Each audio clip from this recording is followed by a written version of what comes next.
Jonathan Jordan is a ghostwriter, editor, and book coach who, in his words, helps idea havers become storytellers. He has worked on a number of best-selling and award-winning business books and memoirs and publishes a weekly newsletter on writing. Welcome to Notes from a Ghost, a podcast about stories and the people who tell them. My name is Charlie, and I'm a ghostwriter. I love a good story. I hope you enjoy this one. Jonathan, thanks for being here. Yeah, thanks for having me. I'll always talk about storytelling. On that subject, how do we as ghostwriters help people find their inner storyteller? Yeah, so that really is the key to ghostwriting. I think a lot of people have the wrong idea about ghostwriters. They think it's sort of like telepathic transcription, right? And that's not it. It really is more like book coaching, which is why I present myself as a book coach a lot. So it really comes down to a lot of questions, having a lot of curiosity towards the author and leveraging that curiosity to get those stories out of them. So I always tell my authors that our content calls are just going to be conversations. It's just going to be a one-on-one conversation, and they can be as free and relaxed as they want to be because we're just ideating. We're just talking. We're just finding what the stories are. Now, sometimes that does mean I need to give them options. Sometimes they do feel stuck and they need me to give them that little extra push. So let's say a book is about management and they want to have a chapter on micromanaging. Well, I can encourage them to use a story about a time that they were micromanaged. So that can be very personal. Or maybe we go a different route, personal anecdote, and I say, "Hey, tell me a story about your childhood. Did you ever have an overbearing teacher or a coach who just, was on top of you all of the time? Or do you have a vulnerable story about a time that you caught yourself micromanaging at work? Like, have you been called out on this?" So sometimes we do have to give people those options when they feel stuck. So that's how I work anyway, of helping people tap into that inner storyteller. And what about on the author side? Like Hmm. what do they need to do? What's the best way to show up for the person who is working with a ghostwriter? Yeah, so there's two schools of thought here that I usually see. Some ghost writers and authors do like to have homework ahead of time. They want to be able to have a way to sit down, think about the questions, go ahead and jot down and brainstorm some ideas. The other school of thought is more improv style, which tends to be the route that I choose. I did have one author one time who was a homework guy. And so he wanted the questions beforehand, and that was fine. I molded my process to him and what worked for best for him. But more often than not, because I didn't like homework in school and I still don't like it now, I don't give homework to my clients. They're busy. I don't want to give them something else on their plate. And I found that if I give them too much ahead of time, then what happens is they overthink and they start second guessing themselves, and they leave out information that probably should be in their story. But when they're speaking more off the cuff with me, well, that's actually when I find the gold and I find the great stuff. We can always clean it up in the book, right? Like we can always smooth the rough edges. But so many times I've had authors tell me in these off the cuff moments, wow, I haven't thought about this story in years. And it ends up in the book because it's the best story for the book. But but yeah, more than anything, I just kind of mold to what the author needs. I just want them to come in ready to share, ready to teach. I'll even tell them, hey, just treat me like I'm your student. Okay, just tell me what I need to know about this topic. And so, that way it really kind of takes a lot of the pressure off of them of thinking about the millions or thousands or whatever people who might read the book. They're just worried about the one person in front of them, who is me. So I get to be a proxy for their reader, and I find that works really well. Do you have any favorite questions that you like to ask to kind of break through that rehearsed soundbite style that some people have? Yeah, I have a couple. I like to push people a little sometimes. So I find a lot of times it's really good for trust building to sometimes start off with a mistake and to ask people like, share with me a time you made a mistake about this. Because if I can get them to move past perfectionism early on in the process, the rest of the book is going to go a whole lot easier. The revisions process is going to go easier. Feedback is going to go easier. If I can just get them to open up and share about a mistake they made early on. Um, and honestly, I got that idea from an author I worked with a couple years back who one of the first stories he shared with me, he was writing a book about uh, building a productive workplace, and we started off with a story about him getting fired from his first job, right? And I just found it built so much trust between him and myself, getting that story out of the way and really just laid the groundwork for what ended up being an awesome book. So I that's something that I do not every project, but I do it on a lot of projects is asking people, hey, when did you make this mistake? Or is there a mistake related to this topic that we can talk about? And it's always good. Speaking of mistakes, one thing I'm working on is kind of a bonus episode about Yeah. red flags, client red flags. Hmm. Do you have any personal favorites in that area? Yeah, I mean, that's definitely one of them. If someone will not open up, like if they're not open to being somewhat vulnerable and they just see the book as an opportunity to just sing about themselves and how awesome they are, that's a huge red flag. That's telling me right there that this book is about them and not about their reader.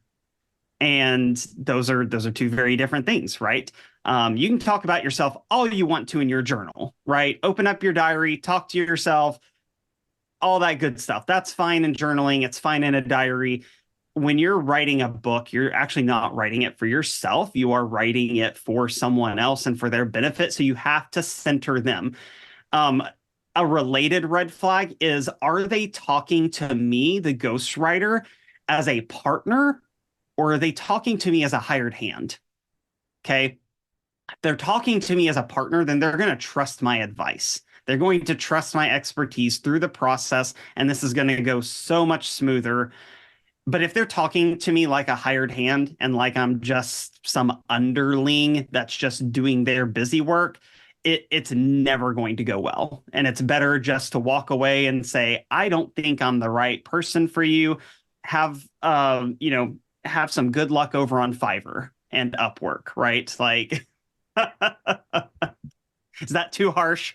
No, God, I mean, some people need to hear that. And I was Yeah, talking with a fellow ghost the other day about how one thing I really like about our funny little corner of the book world is yeah, people come from some really interesting and very different backgrounds, and I feel as yeah, though if you've ever worked a job where you are literally a hired hand, yes. you are going to know what that feels like, and you'll know it when you see it, when that person is acting like the person who snaps their fingers at the at the server in the restaurant. Hmm.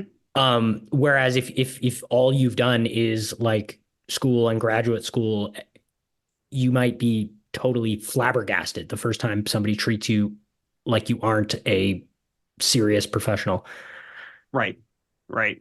Totally. Versus like if you've been there and done that and Yeah, don't want to go back. yeah, yeah, exactly. So yeah, those are probably my two biggest red flags though that I look for.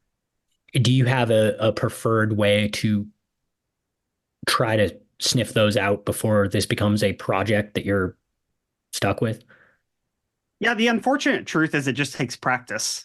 You have to get it wrong a lot of times, a couple of times to really find that. So usually when I'm doing a collaboration call or a compatibility call, I should say, with a potential client, I am doing a whole lot more listening than I am talking. I actually try to move the conversation off of myself as quickly as I possibly can.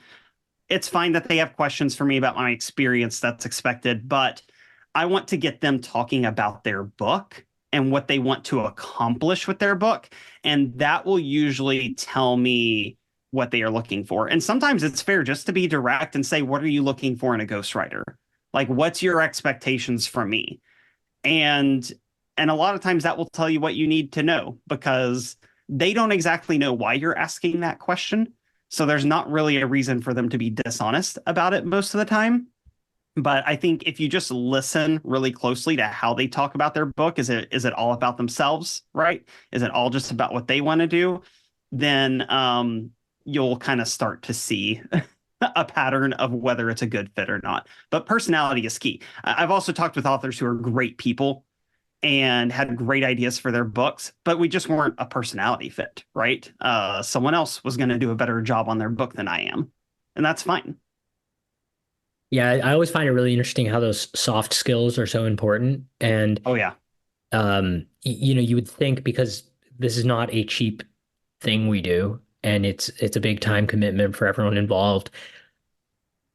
Every project I have been brought on, given a green light, it was because of I we clicked. It didn't have anything to do yeah. with my resume or whatever. Right. 100%. I can agree with that.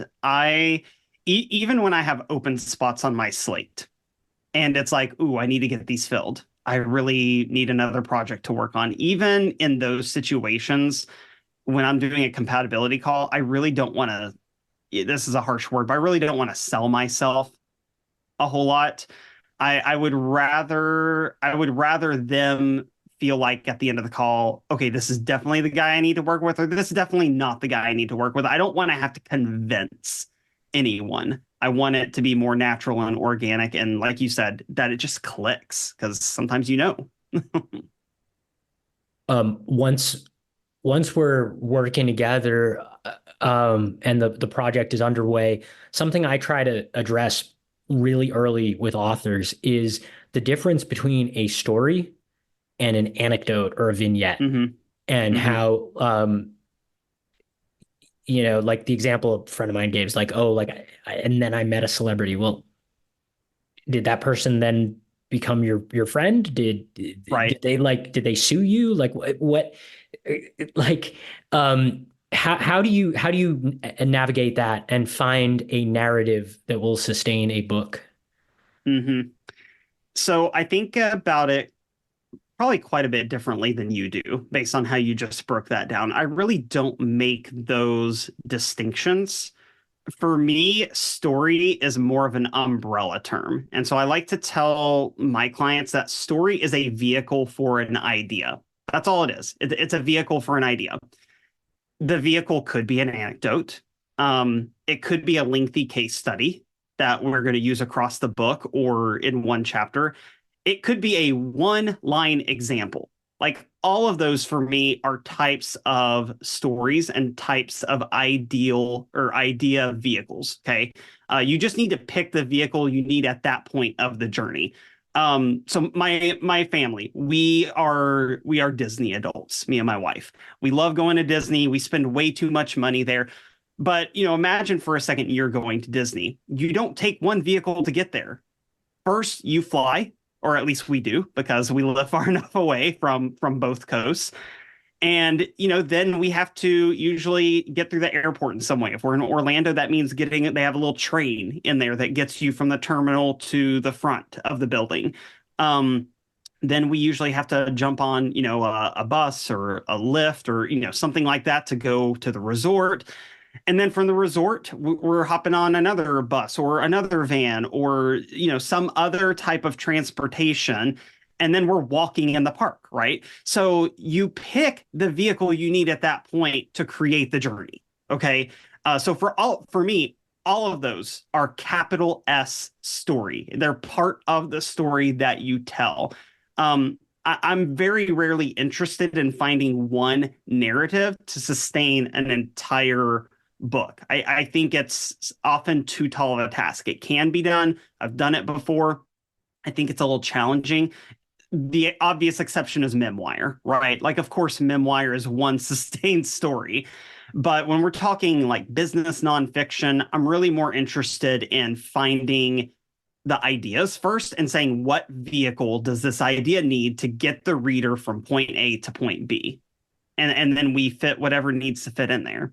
So that's how I look at it. Yeah, that makes a lot of sense. And especially because when I look at someone telling their life story, I guess Hmm.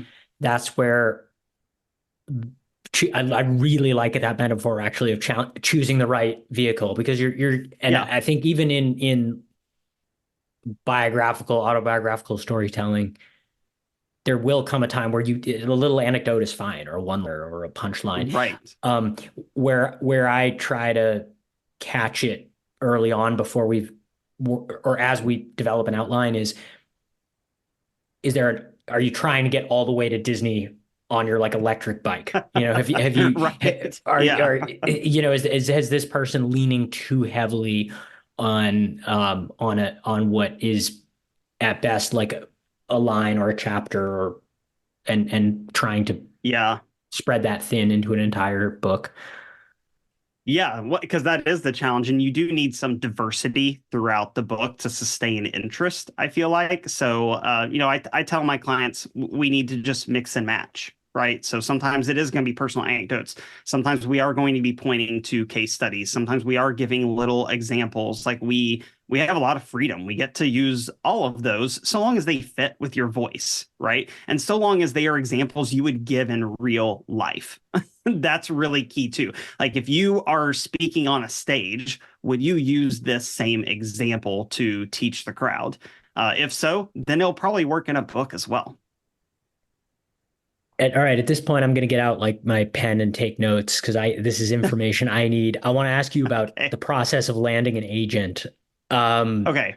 and this is something where we are now miles away from how a lot of ghostwriters do things because I think in recent years, self-publishing and hybrid publishing have become almost the Yeah. default for a lot of authors.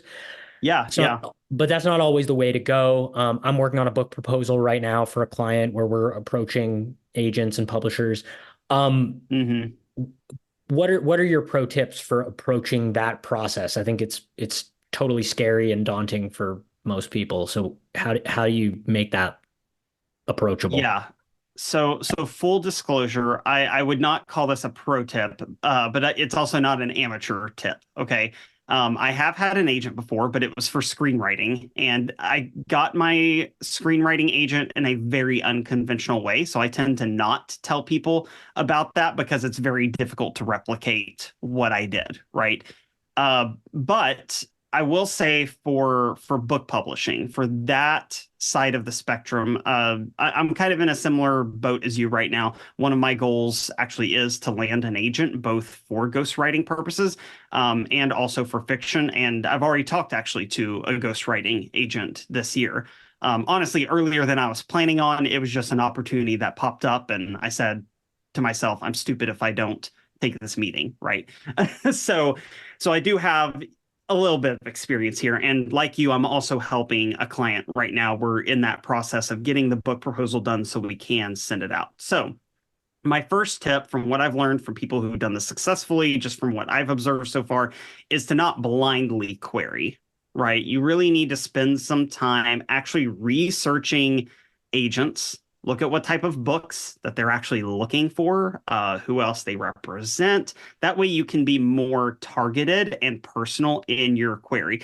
Nobody likes a form letter. Right? Like, how many times have we gotten a DM on LinkedIn or in our email that clearly they just substituted our name with a program and sent it out to us? They have no idea what we actually do. Agents are the same way. They know you're querying them, right? So if you can make it a little bit more personal and you can speak to them like a person and not a form letter, then they're probably more likely to actually give it the time of day because they are super duper busy. They literally get queried all the time, right? My my next bit of advice is to do what I'm doing right now, which is just learn more about it before you start the process, right? So, don't just be selective with the agents, but really do your homework and talk to people who have actually landed agents, find out what they did. Again, you may not be able to replicate some of their results, but you can probably pick up something from their experience. A great resource just came out this year. It's a book called Get Signed by Lucinda Halpern. She's great. She is a successful New York agent herself. She runs her own agency. She is doing an amazing job of pulling back the curtain on the process and telling you what you need to know. It's not a super long book. I'm reading it right now myself. There's a lot of great golden advice in there. So go grab that book. Okay, it'll be worth the 17 or $20 you spend on it, I promise. And then you and I had this exchange, of course, in messages the other day. Do I need to censor myself, or am I allowed to use the swear word here? Oh, full explicit, Okay, fire away. okay, good. I didn't want to cause you more trouble with editing, but one of my favorite podcasts about writing to listen to is The Shit No One Tells You About Writing. Okay. And despite the title, they're really not all that sweary on the show. They do swear, but not as much as you would think from the title. But they do a segment, not on every episode, but I'd say 90% of the episodes, they do this segment called Hooks with, or Books with Hooks. And it's all about querying, and they actually read real query letters that are sent into them. Two of the co-hosts are agents, so they kind of take turns reading them, giving their feedback. Now, here's the deal. They do focus on fiction more than nonfiction, but you're still going to learn a lot from listening to it about what agents are looking for and how to frame your query. They have done a couple of episodes that focus more on memoir and nonfiction, so those are worth giving a listen to as well. But it's just a great show. Go listen to it. A lot of good writing advice on there. They get really interesting authors on there. So that's really the biggest thing, is just go learn how it actually works. Don't go into it blindly. And I think that's what a lot of authors do, unfortunately, is they're so taken and in love with their idea for the book. They just assume, well, of course someone's going to want to represent this book. It's brilliant. It's so great. And they just don't understand that agents are literally getting brilliant ideas sent to them every single day, and they can't represent everybody. They do have to be selective, just like you would be selective if you were in their shoes. So I think those are the top three things, is do your research, read, Get Signed, go listen to The Shit No One Tells You About Writing. And I think for anyone who's listening who is looking to write a book with a ghostwriter, we probably just confused a lot of people. Probably so. Because now they're saying, well, wait, I have to get an agent now. Could you just walk me through that decision process if I was coming Yeah. to you for ghostwriting?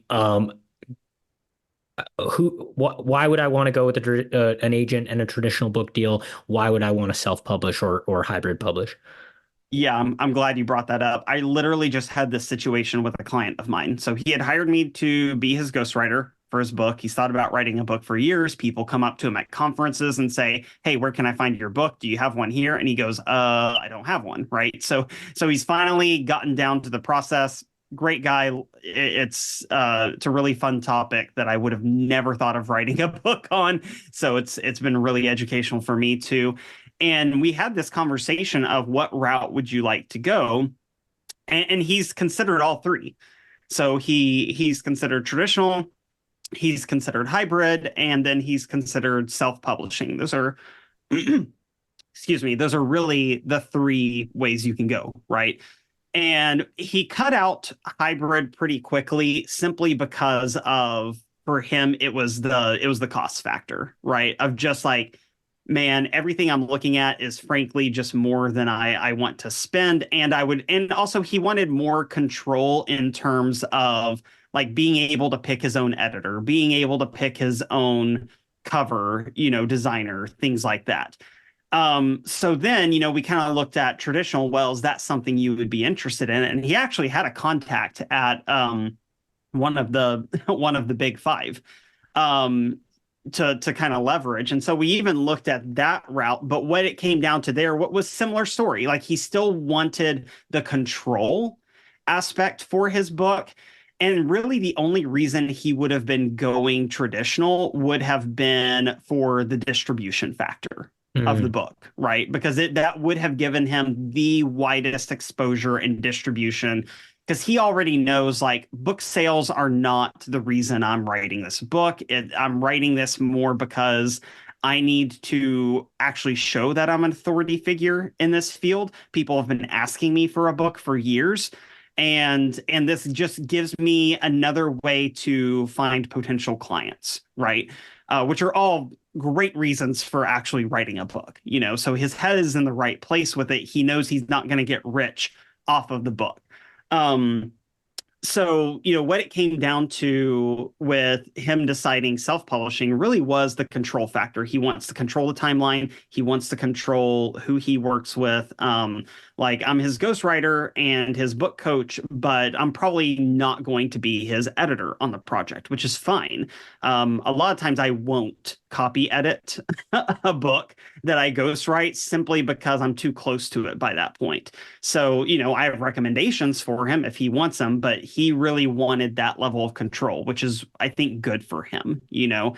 So I think those are the sort of things you need to think about is not, I'm sure you've probably gotten this question before too. People ask, well, what's the best route? What's the mhm. best one to do? There's not a best route. You just have to pick what's best for your book. I have a book right now that I'm working on that I'm going to self-publish. I have another book that I'm working on that I'm actually focused on traditional for it. I really don't want to publish it any other way. And if that means it never gets published, that's okay. I can live with that. But I really think traditional would be the best route for it. So that's what I'm going to pursue, right? So you have the flexibility and the freedom as an author to not do the same thing every time. I have another author who did hybrid the first time around. And for her second book, we're now looking at only traditional or self. She doesn't want to do hybrid again. And she had a good hybrid experience. Like it wasn't that Mm. she had a bad one. It for her, it was just, I've done that for this book. My goals are different. And I need either the wide distribution of traditional or I need the control of self, period. Like that's it. So so I think you just have to kind of consider what are your goals for the book, what are you trying to accomplish with it, and then that will determine what route. So if you're really focused on speed, you want to get it out into the world on your timeline and not have to wait around, self-publishing is probably your best option because you have the greatest control over the timeline. But if you need a lot of handholding and you've got the cash for it, hybrid is going to be the right answer for you. And that's why a lot of authors are choosing hybrid because they don't want to think about the editor. They don't want to think about the cover design. They just want to hand someone a pile of money and say, do that for me, right?